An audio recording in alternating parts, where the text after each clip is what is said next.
Magandang araw sa lahat, welcome po ulit dito sa atin channel ang Biyahe e Komida. Punta tayo sa atin topic. Regine Velasquez, Mark Bautista, walang pamasahe pauwi, nhun. Regine, my goodness, kailangan ako manalo dito kasi lalakarin ko yun pabalik.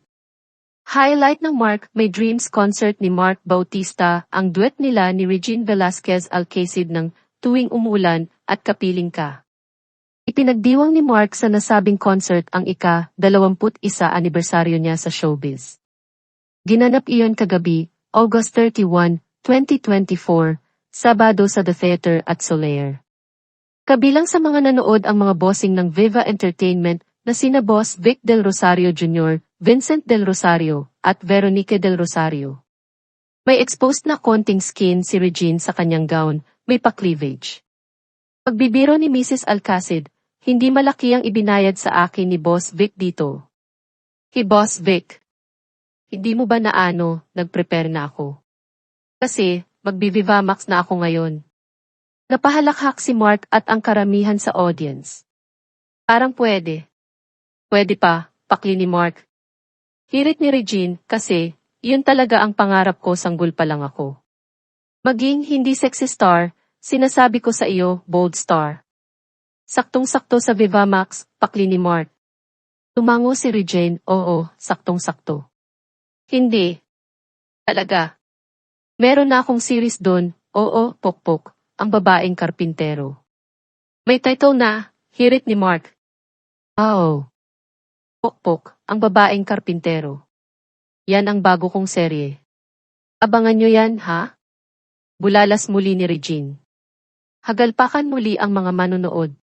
Maliban sa Asia's Songbird, panauhin sa concert sina Eric Santos, Christian Bautista, Arman Ferrer, Odi Gemora, Franco Laurel, Jonah, Katrina Velarde, Arthur Neri, at Rob Diniel. May sakit si Arthur pero sumipot pa rin siya sa anniversary concert ni Mark. Nag-VCR message sina Sarah Geronimo at Rachel Ango. In-introduce ni Martin Rivera ang Let It Go, The Full Monty production number. Kasama ni Mark na kumaldag at kumadyot sina Migo Valid, Milo Cruz, Marco Gomez, at Mon Mendoza. Kita sa Mark My Dreams concert ni Mark Bautista na hands-on siya sa konsepto nito. Pagkatapos ng virtual na duet niya kay Barbra Streisand, si Regine ang panghuli na talagang sumusuporta sa mga magagaling at promising na singers ng bansa. Sa mga baguhan, mga nakatrabaho niya, at naging bahagi ng mga shows niya ay nandyan talaga ang Asia's Songbird para sumuporta. Siyempre, hindi nawawala ang pakwela ni Regine na siya lang ang nakakatawid ng may kahalayan na jokes. Pero ang nakakatuwa rito, ibinahagi ni Regine ang halos pagkakatulad ang mga pinagdaanan nila ni Mark noong nagsisimula pa lamang sila at sumasali sa mga singing contest. Si Regine kasi ang host ng Star for a Night 2022 na pinanalunan ni Sarah Geronimo at first runner-up doon si Mark. Kwento ng Asia's Songbird, nakita ko si Mark, bata pa lang siya. At nung una ko siyang nakita, talagang kinakabahan siya. And nung kinuwento sa akin ng staff kung bakit, kasi wala pala siyang pamasahe pauwi. So iyong mindset niya, kailangan niyang manalo. And you know, meron din akong mga ganyang experiences. Yung tumatawid ako ng bukid, tapos nasa gitna ng bukid, kasi yung stage ng singing contest. So maglalakad ka lang, hindi nakasya yung tricycle dun. So, lalakarin mo yun na naka 3 inches ka na high heels. So wala ka ng choice. Alangan namang magpaa, yapak ka dun. Pero minsan, pwede din. So, lalakarin mo yun. So ako yung mindset ko, my goodness, kailangan ako manalo dito kasi lalakarin ko yun pabalik. Can you imagine kung natalo ako, sabay umakto si Regine na nakatungo na parang lugong-lugo. Patuloy ni Regine, ang lungkot ng lakad mo, di ba gagawin mo lahat? At iyon yung nakikita ko kay Mark, yung determination niya nandun. And of course he has this huge, beautiful, and so clear na voice talaga na I've fallen in love with his voice. At yung personality niya, sobrang tahimik niya. Umaayon si Mark sa mga sinasabi ni Regine na ganun talaga ang nasa isip niya noon kapag nakasalang siya sa Star for a Night. Kinuwento na rin ni Mark na hindi siya makapaniwalang pagkatapos ng kompetisyon ay ipinakuha raw ni Regine ang number niya. Pero pinapirma na pala siya agad ni Boss Vic Del Rosario ng Viva. Sabi ko talaga, grabe. Si Miss Reg, gusto akong makilala, parang ganun, pagbabalik tanaw ni Mark. Na parang feeling ko na parang ay, baka makapunta ulit ako ng Manila.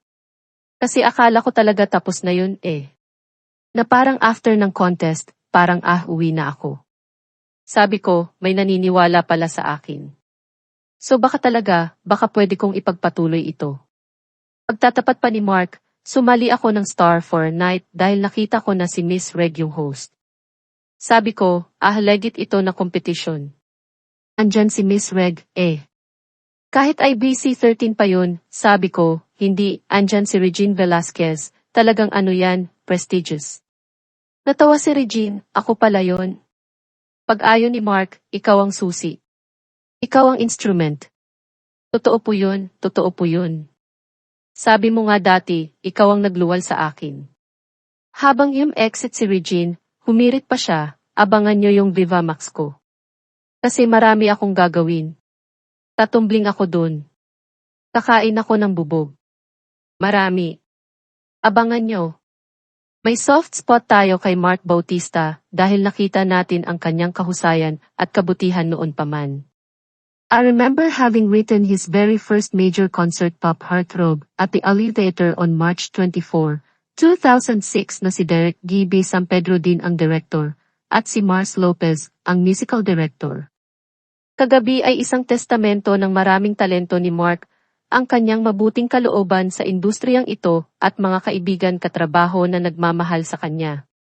Nag-stand out talaga sa akin ang number ni Mark para sa kanyang mga magulang. Kinanta ni Mark ang Moon River na paborito ng kanyang ina. Bumaba si Mark sa stage at lumapit sa ina na agad tumayo at yumakap kay Mark.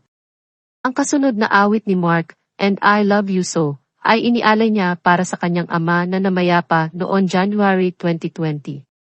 Ang major reason kaya blessed si Mark ay dahil sa sobrang pagmamahal niya sa kanyang mga magulang at sa kanyang debosyon sa kanyang pamilya. Tunay na pinapabura ng Diyos ang mga taong gumagalang sa kanilang ina at ama, kaya naman patuloy na tumatak si Mark sa puso natin sa lahat ng bagay na siya at ginagawa niya. Mabuti siyang anak at nakaugat sa pamilya. Maliban sa number with Regine na napakagaling at supportive sa mga iniluwan niyang artists, paborito ko rin ang duet ni Mark with Barbra Streisand na You Don't Bring Me Flowers at ang orinasong niya na Halik sa Hangin. Ang ganda ng kanta. Mark should hone his songwriting skills pa kasi he's got it talaga. Mas marami akong magagandang alaala kay Mark. Hindi ko malilimutan ang pagbibigay niya sa akin ng ipinangakong drawing noong may COVID pa ako. At si Mark ang kumakanta ng kanta ko with Louie Ocampo para sa mga pumanaw noong pandemya. At sa akin din niya ipinagkatiwala ang kanyang Q&A sa kanyang libro. Basta, we'll ever be supportive of Mark na pinanood pa natin sa London sa Here Lies Love, diba, Tito Gorgie? Nakita ko si Mark bata pa lang siya. And the first time I saw him, he had this really nervous look. And nung kinuwento sa akin ng staff kung bakit, kasi wala pala siyang pamasahe pa uwi. So, kaya yung mindset niya, he has to win. And, meron din akong mga ganyang experiences. Yung tumatawid ako ng bukid, tapos nasa gitna ng bukid kasi yung stage ng singing contest. So maglalakad ka lang, hindi na kasya yung tricycle doon. So lalakarin mo yun na naka 3 inches ka na high heels. So wala ka ng choice, alam mo, paapak ka pa doon. Pero minsan pwede din. So lalakarin mo yun. So ako yung mindset ko, my goodness, kailangan ako manalo dito kasi lalakarin ko yun pabalik. Can you imagine kung natalo ako, parang ang lungkot ng lakad mo, di ba? Talagang gagawin mo lahat no? Gagawin mo lahat. At yun yung nakita ko kay Mark, yung determination niya, nandun. And of course, he had this huge, beautiful, and so clear na voice talaga na I've fallen in love with his voice and his personality. He was so quiet. Alam mo, Mrs. naalala ko, after ng Star for Night, umuwi ako ng probinsya. Si Miss Patty, hindi yung number ko. Sinahingi mo daw. Nakasign na pala ako sa Viva. Oo. Oh, sweet. At yan ang atin latest showbiz chika update for today. Huwag kalimutan mag-subscribe, click the notification bell for more showbiz chika updates, like and share the video at pakisuportahan po ang atin Facebook page.